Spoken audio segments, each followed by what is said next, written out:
Greetings, friends. Welcome to my channel. I am K for Critical, and I'm just starting out. If my content has entertained you, please hit the like button and subscribe. I have a lot more content to upload in the foreseeable future. Would appreciate your company and support. Well, where do we start with the Netflix adaptation of Devil May Cry? The one and only thought that keeps playing in my mind is, look how they massacred my boy. I think that every avid fan of this series would agree with me. There are so many idiotic liberties taken with this adaptation that nobody who loves the games would ever support them. To be clear, I went into watching this series wanting to like it, even though I was skeptical, because, well, it's a Netflix adaptation. It's gotten to a point that this is not a meme, it's now an indisputable fact, which is as true as saying the sky is blue. Also, no, the success of the One Piece adaptation is only because One Piece's creator wouldn't let them take their own creative liberties. I use the term creative liberties as light as possible to mutilate the world and characters he spent years of his life crafting. As a result of this, interest in One Piece grew. But anyway, on with the review. Perhaps the first thing that set off an alarm bell with me would be the opening credits stating that Adi Shankar created the series. Wrong, dude. You merely headed its adaptation to Netflix.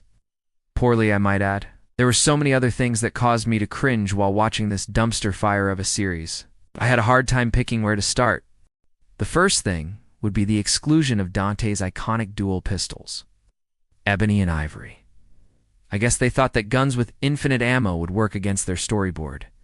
We knew from any of the works that this story leaves a bad taste in my mouth, calling this a story, takes place between the third and first games chronologically. He already had his dual guns, so there's no valid reason, aside from the previously stated reason, why he wouldn't have them. Now he uses generic guns that are destroyed every time he uses them to channel his powers to slay demons. The next thing was that he was oblivious to his demonic heritage. Seriously? So it never crossed his mind why demons were constantly after him and his family, or where his iconic sword, the Rebellion, came from. Several materials referenced that Sparta himself gifted them to his sons. It was also clearly stated in all of the games and supplemental materials that he knew from a young age about his lineage. This direction in altering the protagonist's background, and even to a point his psychological profile, is baffling to me. What I mean is that, while he looks like the stylish, legendary devil hunter we know and love, it comes off as a sort of false bravado, masking some sort of insecurity in himself. I saw a similar character give off this stupid creative choice in the Superman from the series, My Adventures with Superman. That thing was cringy as hell. I'll be releasing a review on that in the future. I hope you guys will look forward to it. This trend of taking iconic characters and giving them this insecurity in their identity is a trademark of these so-called modern writers. It looks like the writers themselves have insecurities, because they keep taking popular series and twisting them to fit their own purposes, rather than taking the initiative to make something original. Another glaring distortion is how they masculinize Lady. I wondered who this is the first time I saw her on screen. In the games, she was a competent devil hunter in her own right. She had skill, grace, and femininity to her, which made both her, Trish, and even Lucia from the second game fan favorites. Now, she's a foul-mouthed, abrasive girl boss. Typical. But let's not forget her entourage from Darkham, who look like rejects from a scrapped Saturday morning cartoon project. I don't want to waste any more time on them, and it looks like the series didn't either, since all of them were slaughtered on the first floor of the demon stronghold by a single adapted boss character from the games. I will admit that at least the thought of including the bosses from the games was a good idea. It's too bad the execution was. Speaking of the bosses, did anyone else think it was weird that they gave Agni and Rudra devil arms named after Hindu gods? British accents? In any case, back to Lady now.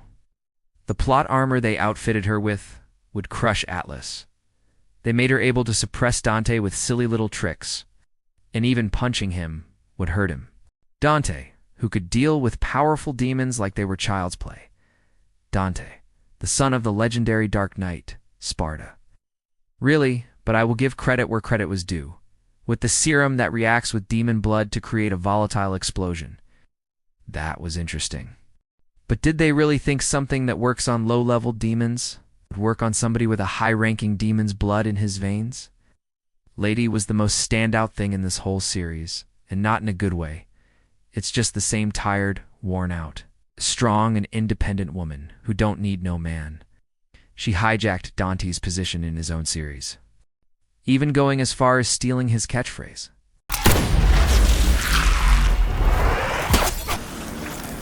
Jackpot. No, just no. They should have just called this series Lady May Girl Boss or something, because she's boring us to tears. Let's move on to the antagonist, the rabbit. I'll just call him Bugs, because I couldn't be bothered to care enough about him. In the canon materials, Bugs was just a disguised Arkham, used to move things along to start off the plot of Devil May Cry 3. But in this rendition of the character, he's portrayed to be some misunderstood victim of society, just trying to do right by his friends, which were the demons.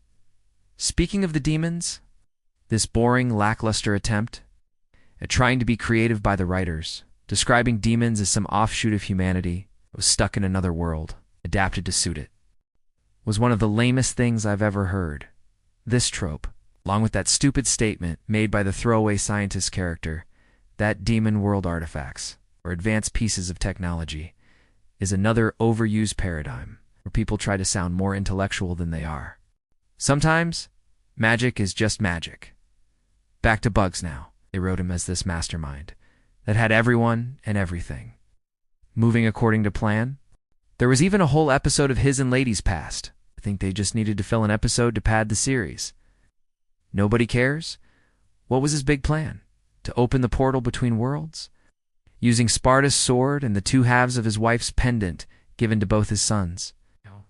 To allow the weak demons to cross over from the poisonous demon world, controlled by larger, more powerful demons, who would also be able to cross over and make the human world just as bad as the demon world.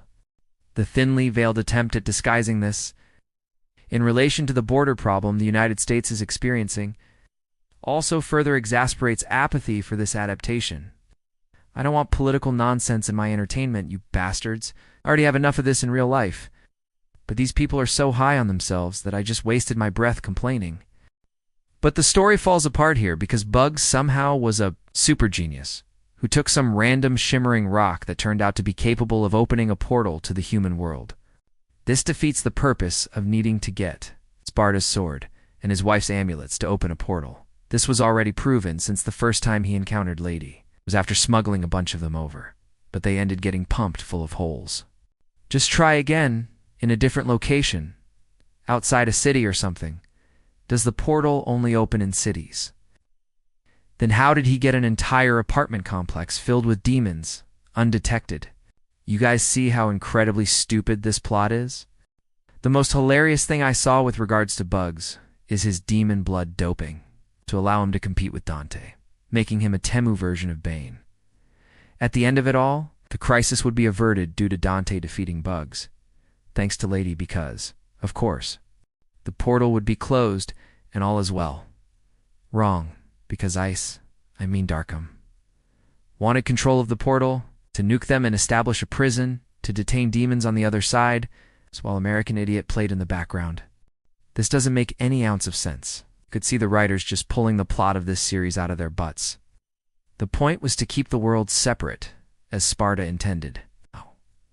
Why go over there, in a heavily toxic environment, to pick a fight with demons, which were already stated to be physically superior to humans? The prison facility's construction and completion didn't make sense either, since they already mentioned that segments of lands were under the control of high-ranking demons in service to Mundus. There was no way that the territory custodian demons would allow that facility to be completed. Just because human weapons work well against the demons who were closer to humans doesn't mean they'll work against the higher ranks, who have access to powerful physical and magical abilities.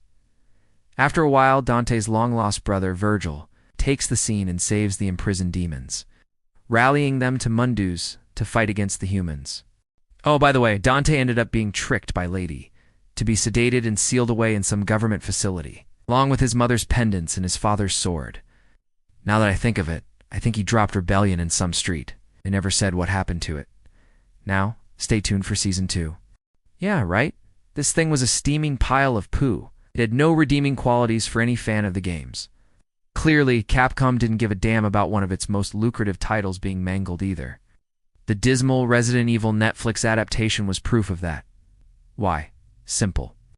This series was geared towards people outside of the player base and the elusive modern audience, whatever that means. So, they could do what they liked. Since normies wouldn't know about the lore, this adaptation had more missteps than someone with advanced Parkinson's disease trying to play Dance Dance. Revolution. But this isn't the first time we've seen such garbage writing on a beloved series, as a matter of fact. It's telling about the degree of talentless, unskilled writers they hired. I'll clarify.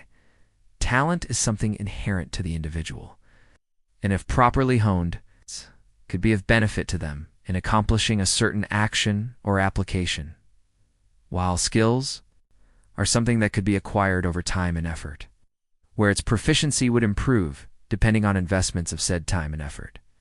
This varies between individuals as well.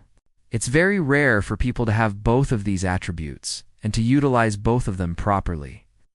As a matter of fact, it's these individuals that garner the most recognition. But that doesn't mean that if you have an overabundance of one over the other, that you can't make something great. But these guys have neither. The most telling sign in lacking both of these attributes in writing, or adapting in this case, is how they needed to dumb down their main character in order to fit their story, instead of tailoring the story to accommodate their protagonist and his characteristics. Also, the use of worn-out cliches to try to add something extra, where there was no need for it in the first place. The magic and advanced technology correlation is a glaring example of this. This is the equivalent of adding fat instead of trimming it off to improve the pacing or accentuation of a story. But if I had to pick one of the more jarring details that I couldn't overlook, even with the understanding heart of a saint, it would be the treatment of the Sparta family. It's the first thing I couldn't stand. Was Lady's foul-mouthed explanation of Sparta's legend. Somebody needs to take a bar of soap to her mouth, give it a thorough scrubbing. Truly, not an ounce of femininity anywhere to be found. Next was Virgil. I'm surprised he didn't kill Bugs and take his father's sword back. They essentially made him Mundu's bitch. In the games, Virgil was constantly tortured into obedience to Mundu's. However, it would be against Virgil's character to not be looking for a way to break free of his tormentor, while gaining power that equals or surpasses his father. They set Virgil up in the end to be a hero of sorts to the demons, while the actual Virgil wouldn't give a damn about anyone that was weak. Finally, the writing team's mishandling of Dante's character was far too fatal of a move in my assessment. They underpowered him to such a high degree. He was a caricature of the actual Dante. Both Lady and Bugs overpowered him, outsmarted him at almost every turning point of the plot. He only showed some strength when needed, and then conveniently powered down to allow Lady to shine.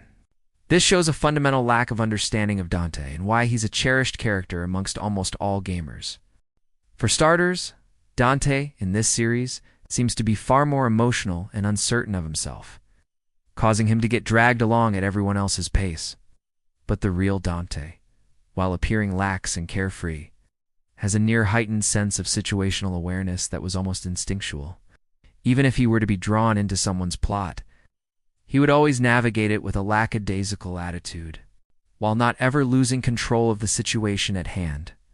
These aspects oppose his brother Virgil, who was more methodical and calculating, but still falls victim to someone else's scheme, Arkham and Mundus.